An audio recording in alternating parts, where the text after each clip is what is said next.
এভাবে একদিন ইসলাম কায়েম হয়ে যাবে এই চিন্তা করতেছেন কিছু বড় বড় আলেমে ওলামায়ে কেরাম। কেউ কেউ মনে করতেছেন সারা পৃথিবীর মানুষের মধ্যে যখন ঈমানের বুঝ পয়দা হয়ে যাবে তখন এমনি এমনি ইসলাম কায়েম হয়ে যাবে, আর কিচ্ছু করা লাগবে না। কেউ কেউ মনে করতেছেন যে আমি পীর সাহেব, বিরাট বড় পীর সাহেব, লক্ষ লক্ষ মুরিদ আমার, প্রতি বছর আমার মুরিদের সংখ্যা বাড়তেছে, এভাবে একদিন ইসলাম কায়েম হয়ে যাবে। কেউ কেউ মনে করতেছেন জিহাদকে ফাটায় ফেলাবো, দুনিয়ার সব শক্তিটা আমাদের হাতে, আমরা জিহাদকে দুনিয়াটারে উল্টায় ফেলাবো, এভাবে একদিন ইসলাম কায়েম হয়ে যাবে। আমি এই চার দলের কারোর সাথে একমত নই। বন্ধুরা আমার নবী, আপনার নবী সর্বকালের সর্বসেরা মানুষ। ইহুদির বাড়িতে শ্রমিকের কাজ করতেছেন। কিসের কাজ? শ্রমিকের কাজ করতেছেন। গভীর কূপ থেকে পানি ওঠানোর দায়িত্ব। পানি উঠাইতে পারলে কিছু খাবার পাওয়া যাবে, খেজুরের দানা পাওয়া যাবে, ক্ষুধার যন্ত্রণা মিটবে। পানি উঠাতে উঠাতে পাত্রটা ছিঁড়ে কূপের ভিতরে পড়ে গেছে। ইহুদি মালিক রাগান্বিত হয়ে সোনার নবীর সোনার চেহারায় কষে একটা চড় বসিয়ে দিয়েছে। আল্লাহর নবী চটটা খাওয়ার পরে, আঘাত পাওয়ার পরে মনে হলো তিনি কষ্ট পান নাই, ব্যথা পান নাই। ব্যথাটা ভুলে গিয়ে ইহুদির হাতটা ধরে মালিশ করে দেয় আর বলে, বাবা তোমার হাতে আমাকে আঘাত করার কারণে তুমি ব্যথা পেয়েছো নাকি, তুমি কষ্ট পেয়েছো নাকি? সেই নবী আবার বদরের ময়দানে, অহুদের ময়দানে, খন্দকের ময়দানে, হুনায়নের ময়দানে 27টি যুদ্ধে সেনাপতির দায়িত্ব পালন করে যেই হাত দ্বারা আঘাত পাওয়ার পরেও ইহুদির হাতটা মালিশ করে দিয়েছিলেন, সেই হাত দ্বারা ধারালো তরবারি ধারণ করে সেনাপতির দায়িত্ব নিয়ে সাহাবায়ে কেরামকে অর্ডার করেছেন, সামনে আগাও, কাফেরদেরকে প্রয়োজনে কচু কাটা করো, তারপরেও ইসলামের বিজয় যে কোনো মূল্যে ছিনিয়ে আনো। এই দুটি কথা, এই দুটি ভূমিকা একই ব্যক্তির কিনা? মায়ের খাওয়ার পরেও হাত মালিশ করে দেয়, আবার তরবারি নিয়ে ময়দানে ঝাঁপিয়ে পড়ে, এই দুই ভূমিকা একই ব্যক্তির কিনা? বোঝার চেষ্টা করুন। না বুঝলে বলবেন, আর বুঝলে জবাব দিবেন। একই ব্যক্তির কিনা? তরবারিও যেই ব্যক্তি ধরছে আর ইহুদির হাতটাও মালিশ কিন্তু সেই ব্যক্তি করে দেওয়া। এর দ্বারা বোঝা যায় যে শুধুমাত্র হাত মালিশ করার মধ্যে ইসলাম সীমাবদ্ধ নয়, শুধু তরবারি ধরার মধ্যে ইসলাম সীমাবদ্ধ নয়। যেখানে যে ট্যাবলেট প্রয়োজন সেখানে সেই ট্যাবলেট প্রয়োগ করাই হলো যোগ্য ডাক্তারের কাজ। নবী মুহাম্মদ রাসূলুল্লাহ রুহানি ডাক্তার ছিলেন, শ্রেষ্ঠ ডাক্তার। রাষ্ট্রের ডাক্তার ছিলেন, শ্রেষ্ঠ ডাক্তার। সামাজিক ডাক্তার ছিলেন, শ্রেষ্ঠ ডাক্তার।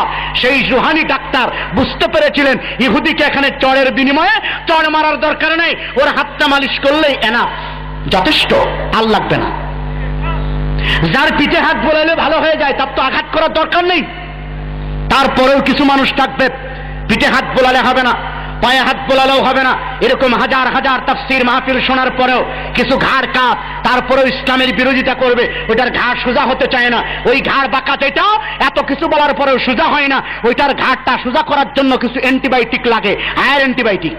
বুঝুন তো, ঢাকায় আমরা বলি সাইজ মতো গজারি যেটা, এটাকে অ্যান্টিবায়োটিক বলি। সব রোগীটা একরকম না, সব রোগী একরকম।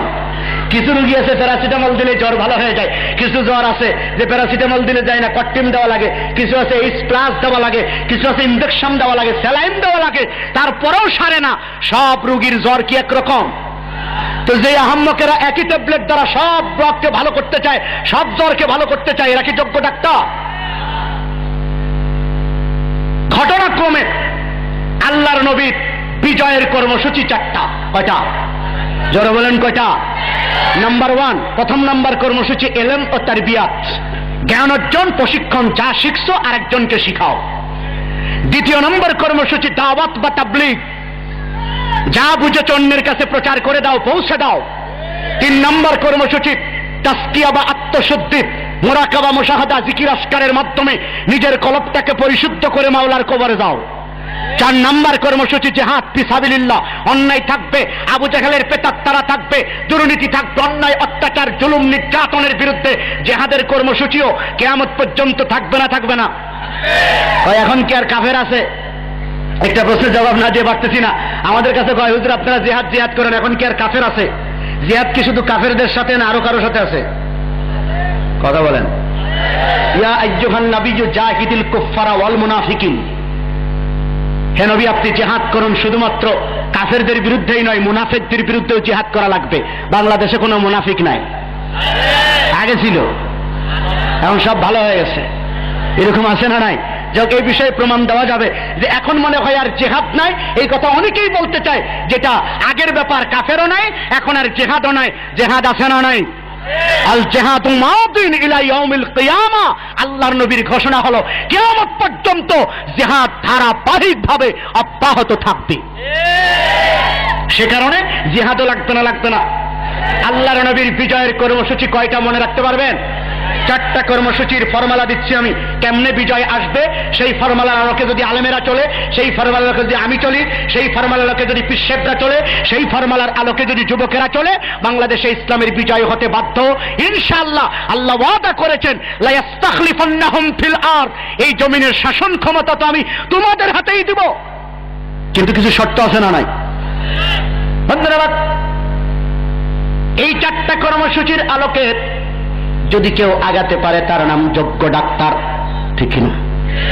জামালপুর থেকে আপনারা কেউ কোনোদিন গুলিস্তান গেছেন কিনা? ঢাকা রাগ করবেন না, আমি আগে বলেছি, পরে মাপ চেয়ে নেব।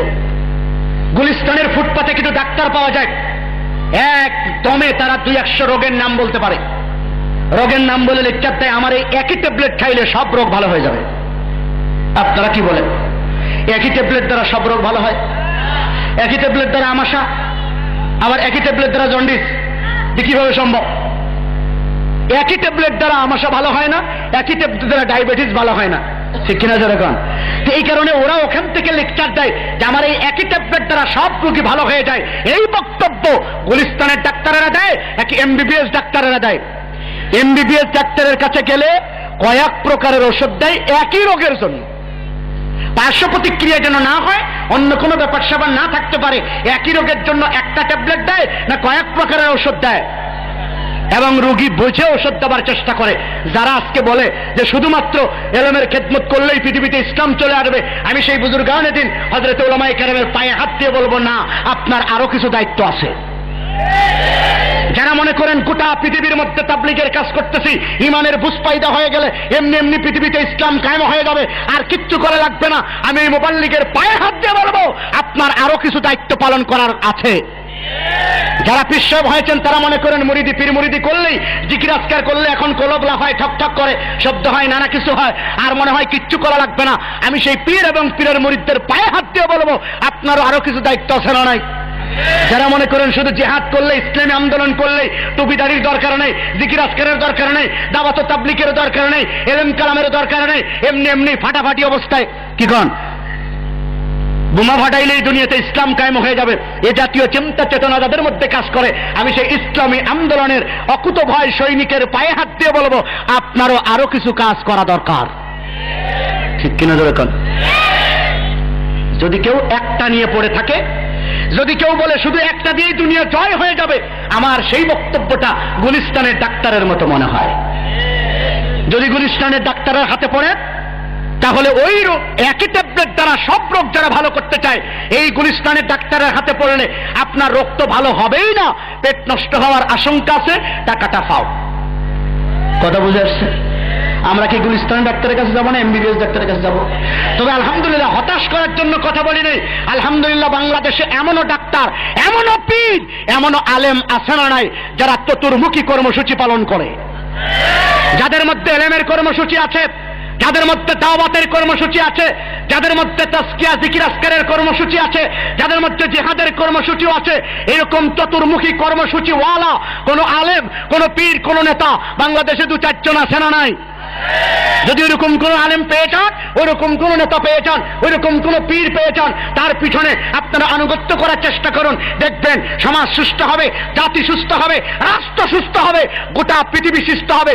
ওই রকম নেতৃত্বের পিছনে যদি আমরা কাতার বাঁধতে পারি, ইসলামের বিজয় আজ হোক আর কাল হোক, টুডে টুমরো ইসলামের বিজয় আসতে বাধ্য। কিন্তু নেতা তলাশ করতে হবে। বলবেন হুজুর আমরা তো বুঝি না অত, কোন পীর ভালো, কোন নেতা ভালো, কোন আলেম ভালো, আমরা মূর্খ মানুষ। কে বলেছে আপনারা মূর্খ? ধান কোনটা বললে ফলন বেশি হয় এটা বুঝেন, আর ইসলাম কোনটা ভালো এটা বুঝেন না, এটা ঠিক না। আমরা নেকা সাজি। আর একটা কথা বলবো, আপনাদের এদিকে কি বলে 7 টাকার একটা লাউ, লাউয়ের দাম কত হইতে পারে? এরকমই তো 10-12 টাকা। ধরে নেন 20 টাকার একটা লাউ কিনতে গিয়ে লাউয়ের পিছন দিকটা চিমটায়া ক্ষত বিক্ষত করি, এটা কচি কিনা করে কিনা? 7 টাকার একটা লাউ কিনতে গিয়ে এত জাস্টিফাই, এত যাচাই বাছাই আপনি করতে পারেন। আর যেখানে আপনার জান্নাত জাহান্নামের প্রশ্ন, যেখানে আপনার জীবন মরণের প্রশ্ন, যেখানে অনন্তকাল সুখ আর শান্তির প্রশ্ন, সেই পীরকে ধরার ব্যাপারে, সে আলেমকে ধরার ব্যাপারে, ইমাম নিয়োগের ব্যাপারে আপনার কোনো ভূমিকা ওইরকম জাস্টিফাই চিন্তা ভাবনা থাকার দরকার আছে না নাই? আমার বিশ্বাস একটু চিন্তা করলেই পথ খুঁজে পেয়ে যাবেন। আমি তো ফর্মুলা দিয়ে যাচ্ছি, এই 4 ফর্মুলার এই 4টা কর্মসূচি যাদের মধ্যে আছে তারা যোগ্য ডাক্তার, তারা নিজেকে সুস্থ করতে পারে, কর্মীদেরকে সুস্থ করতে পারে, জাতিকেও তারা সুস্থ করতে পারে। এরকম চতুর্মুখী কর্মসূচি যাদের মধ্যে আছে, আমরা তাদের সাথে এই লাইন বাঁধবো। রাজি আছি না নাই? যদি পারি ইসলামের বিজয় আসবে। যখন ইনশাআল্লাহ। ইসলামের বিজয় চাই কারা কারা? আল্লাহু আকবার। আল্লাহ তুমি কবুল করে নাও, মঞ্জুর করে নাও, জোরে বলেন আমিন। 2টি প্রেসক্রিপশন আমি দিব কর্মীদের উদ্দেশ্যে যারা হাত উঁচু করলেন, বিজয়ের বাসনা যাদের মধ্যে আছে। কিন্তু এই কথা বলতে গেলে অনেকে আমাদেরকে নানা ভাষায় ট্রিট করে, নানা ভাষায় আমাদেরকে হিসাব কিতাব করতে চায়। আমরা একটু জোরে কথা বললেই আমাদেরকে উগ্রবাদ বলা হয়, আমাদেরকে জঙ্গিবাদ বলা হয়, আমাদেরকে ফতোয়াবাদ বলা হয়। আল্লাহ আমাদেরকে হেফাজত করেছেন, চিৎকার করে কোন আলহামদুলিল্লাহ। জামালপুরে আছে কিনা আমি জানি না, আমি প্রমাণ দেওয়ার চেষ্টা করছি। দৈনিক তো আর জামালপুর আসা হবে না, জাতীয় আন্তর্জাতিক গুরুত্বপূর্ণ কিছু প্রশ্নের মুখোমুখি আমাদের কর্মীদেরকে ফেলা হয়, আমাদের টুপিওয়ালা দাড়িওয়ালাদেরকে ফেলা হয়, আমাদেরকে জঙ্গিবাদ বলে গালি দেওয়া হয়েছে। 37টা বছর এই গালি আমরা শুনেছি। র্যাব আসার পর, 4 দলীয় জোট ক্ষমতা আসার পর, র্যাব নামানোর পরে আমি চ্যালেঞ্জ করছি, একজন মুজাহিদ